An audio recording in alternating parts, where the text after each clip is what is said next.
Welcome to math axis. तो आज का जो हमारा वीडियो है, आप सभी आईसीएसई क्लास 10 2024 बोर्ड एग्ज़ाम वाले स्टूडेंट्स के लिए बहुत ज़्यादा इंपॉर्टेंट है, क्योंकि अब देखा जाए तो आपके बोर्ड एग्ज़ाम्स में सिर्फ और सिर्फ 10 डेज का समय बचा हुआ है।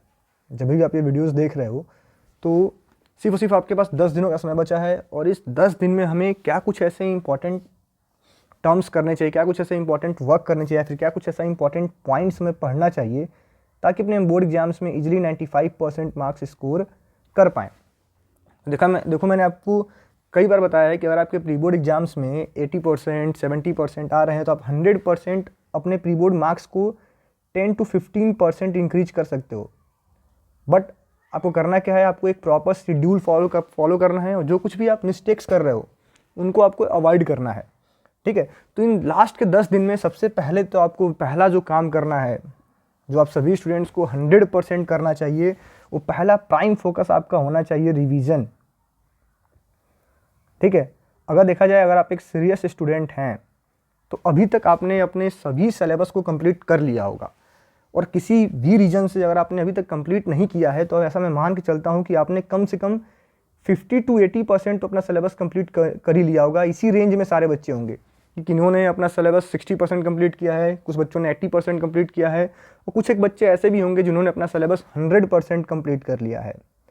ठीक है, तो अब मेरा बस आप सभी स्टूडेंट्स को यही कहना होगा कि चाहे आपका सिलेबस का इसमें जो भी पॉइंट हो, आपके लिए सबसे इंपॉर्टेंट वर्क जो इस समय है वो है आपका रिवीजन। क्योंकि मान लो आपने अपने बुक में 5 चैप्टर्स कंप्लीट कर लिए, आपने 5 चैप्टर्स को बहुत अच्छे से कंप्लीट किया है। एक ऐसा मैं एग्जांपल ले रहा हूँ, आप किसी भी एक सब्जेक्ट का मान लो 5 चैप्टर्स आपने कंप्लीट कर लिया, बट अगर आप उनका सही से 2 से 3 बार रिवीजन नहीं करोगे तो एग्ज़ाम में आप इन 5 चैप्टर से जो आपको पहले से प्रिपेयर थे, इनके भी क्वेश्चन आप गलत कर सकते हो। तो आपका पहला प्राइम फोकस तो यही होना चाहिए कि जो चाहे कोई भी सब्जेक्ट हो, मैथ्स हो, साइंस हो, फिजिक्स केमिस्ट्री हो, आपका सोशल साइंस का हिस्ट्री सिविक्स हो, या फिर ज्योग्राफी हो, कोई भी सब्जेक्ट आपका हो, आपको 100% रिवीजन पे फोकस करना है। आपने जो भी चैप्टर्स अभी तक कंप्लीट किया है उनको आप रिवाइज करो। आपका दिन में एक प्रॉपर 3 घंटे का 3 आवर्स का रिवीजन पीरियड होना चाहिए, जिसमें आप कोई भी नया चैप्टर नहीं पढ़ रहे हो, आप रिवीजन कर रहे हो। किसका? तो अपने जिन भी चैप्टर्स को प्रिपेयर किया आप उन चैप्टर्स का रिवीजन कर रहे हो, आप PYQs को सॉल्व कर रहे हो, PYQ को आप सॉल्व कर रहे हो या फिर रिवाइज कर रहे हो। ठीक है, दूसरा मतलब आप ज़्यादा टाइम किस पे फोकस कर रहे हो? रिवीजन पे फोकस कर रहे हो। ठीक है, देन बाकी जो समय आपके बचे हैं उनमें आप अपना चैप्टर कंप्लीट करो, जो भी आपके चैप्टर्स लेफ्ट हैं। और बहुत जल्द हमारे इस चैनल पे आपको एक मैथमेटिक्स का 7 डेज का कह लो एक प्लान दिया जाएगा कि 7 डेज के अंदर आप अपने मैथ्स को कैसे रिवाइज कर सकते हो बहुत फास्टली। ठीक है, तो पहला जो इंपॉर्टेंट पॉइंट है हमारे इस वीडियो का कि आप सभी स्टूडेंट्स रिवीजन पे मैक्सिमम फोकस करेंगे। ठीक है, देन अब आप अपने टाइम्स को ऐसे डिवाइड करो। फिर मेरा आप सभी को यही कहना है कि अगर आप अभी तक आप एक शेड्यूल फॉलो नहीं कर रहे हो, आप एक शेड्यूल से पढ़ाई नहीं कर रहे हो, तो दूसरा पॉइंट आप सभी के लिए यही रहेगा कि आपके पास एक प्रॉपर शेड्यूल होना चाहिए। अब तो कम से कम होना ही चाहिए नेक्स्ट 10 डेज़ के लिए कि हमें आने वाले 10 दिन में क्या कुछ करना है। पहला, रिवीजन। समझ लो कि आपके एग्जाम में 100% मार्क्स स्कोर करने का, 95% मार्क्स स्कोर करने का एक ही टेक्निक है, वो है रिवीजन। क्योंकि अगर आप पूरा सिलेबस पढ़ भी लो और आप सही से रिवाइज नहीं कर पाओगे तो आप बहुत अच्छा स्कोर नहीं कर सकते हो। तो आपको मैक्सिमम टाइम रिवीजन पे फोकस करना है।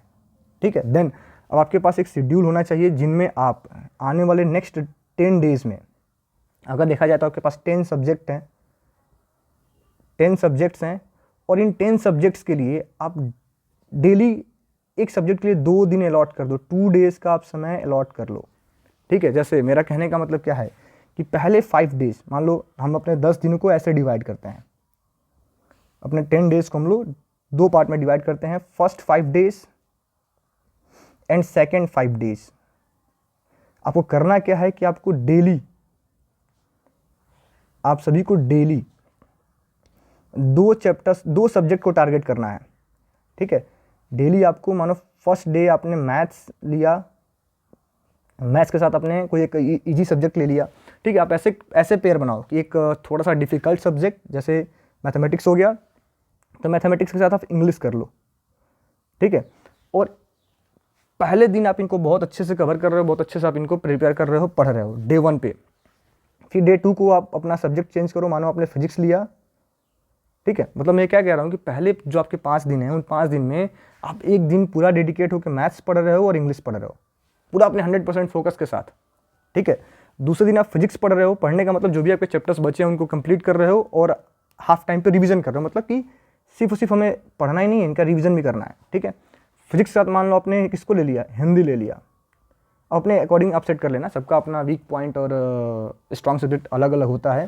देन थर्ड डे आप मान लो केमिस्ट्री ले लिए, तो केमिस्ट्री के साथ आपने हिस्ट्री एंड सिविक्स ले लिया, ऐसा कुछ भी एक करके आप 5 पेयर बना लो और फर्स्ट डे इनको फॉलो कर लो, first 5 day, then next 5 days दोबारा इनको एक बार रिपीट कर लो। तो जो कुछ भी आपके चैप्टर्स बचे होंगे या फिर अगर आप रिवीजन कर रहे होगे तो आपके पूरे कंप्लीट सिलेबस का एक कह लो एक कंबाइंड रिवीजन हो जाएगा, कंबाइंड पढ़ाई हो जाएगा। ठीक है, तो इसको आप फॉलो करें नेक्स्ट 10 डेज तक। ठीक है, हमें सभी सब्जेक्ट्स को टारगेट करना है, जो आपका पहले से प्रिपेयर है उस पर आप थोड़ा कम टाइम दो। ठीक है, देन अगला काम जो मिस्टेक्स आप सभी स्टूडेंट्स कर रहे होते हो, जो आपके अगर देखा जाए तो ICSE क्लास 10th में कुछ एक सब्जेक्ट्स हैं जो स्कोरिंग है ईजी है, जैसे इंग्लिश और हिंदी, ये जो दो हमारे लैंग्वेज वाले पेपर हैं इनको आप इग्नोर मत करो। इनका एग्जाम्स इस वैसे भी स्टार्टिंग में पढ़ने वाला है, इनको आप अच्छे से प्रिपेयर कर जाओ, अभी इनको आपको डिले नहीं करना है। अब आप इनको कम से कम डेली 1 घंटे पढ़ना शुरू कर दो। मेरा सभी स्टूडेंट्स यही कहना होगा कि डेली आप अपने लैंग्वेज वाले पेपर को, जो आपको पहले ईजी लगता था, अभी तक आपने बहुत ज़्यादा इसमें कुछ पढ़ा नहीं होगा, तो आप अपने लैंग्वेज वालों पे आप टाइम देना शुरू करो, डेली इनको 1 घंटे पढ़ना शुरू कर दो। ठीक है, 100% इनको 1 घंटे डेली पढ़ो, इनको अब इग्नोर नहीं करना है, क्योंकि ये आपके मार्कशीट में कह लो आपका मार्क्स इंक्रीज करेंगे। आप थोड़ा सा अच्छे से मेहनत करके इंग्लिश में और हिंदी में इजीली 90 to 95% मार्क्स आप स्कोर कर सकते हो। तो कहीं अगर कोई एक आपका सब्जेक्ट डिस्टर्ब भी होगा तो ये आपका मार्क मेंटेन करेगा, आपको आपका स्कोरिंग पॉइंट रहेगा। तो इनको आप डेली फोकस करें, डेली पढ़ाई करें। ठीक है, बाकी जो मैंने 5 डेज वाला स्ट्रेटजी बताया है इसको आप ज़रूर फॉलो करें, ताकि आप डेली अपने सभी सब्जेक्ट्स को थोड़ा बहुत कांटेक्ट में आ जाएं। देखो अगर हो सके तो मैं तो इतना ही कहना चाहूँगा कि 5 डेज आप फॉलो करें, और साथ में इसमें एक एडिशनल पॉइंट ऐड करना चाहूँगा आप सभी स्टूडेंट्स के लिए, क्योंकि मैथ आपका एक ऐसा सब्जेक्ट है जो रेगुलर प्रैक्टिस मांगता है। तो आप मैथ्स को अपने डेली टास्क में ले सकते हो, मैथ्स को आप यहाँ से हटा सकते हो। ठीक है, तो मैथ्स को आप रेगुलर प्रैक्टिस करो, रेगुलर 1 घंटे का प्रैक्टिस आपको मैथ्स का चाहिए। ठीक है, देन अब आपको अगला काम क्या करना है, अगला जो फोर्थ इंपॉर्टेंट पॉइंट है आप सभी स्टूडेंट्स के लिए, कि सभी सब्जेक्ट का कम से कम 1 या 2 सैम्पल पेपर सॉल्व कर लो। ठीक है, सैम्पल पेपर सॉल्व कर लो, और सैम्पल पेपर में मेरा आप सभी स्टूडेंट्स को एक ही सजेशन होगा कि सबसे बेस्ट आपके लिए रहेगा कि आप 2023 का स्पेसिमेन क्वेश्चन पेपर जरूर सॉल्व करें। ठीक है, एंड 2024 का, और गिवन टाइम इंटरवल में, मतलब अगर 3 घंटे का पेपर है तो आप कोशिश करो 2 घंटे 45 मिनट में आप उनको कंप्लीट कर लो। तो इस तरीके से आप अपना 10 डेज़ का एक शेड्यूल बनाओ, उनको अच्छे से फॉलो करो, और जो कुछ मिस्टेक्स मैंने बताए उनको आप अवॉइड करो। पहला गलती तो आप ये देखो कि क्या कुछ आपसे मिस्टेक हो रहा है, आपने प्री बोर्ड में क्या कुछ मिस्टेक किया है उनको सुधारो। ठीक है, तो अगर वीडियो आपको अच्छा लगा तो हमारे चैनल को सब्सक्राइब कर लें, वीडियो को लाइक कर दें। Thank you.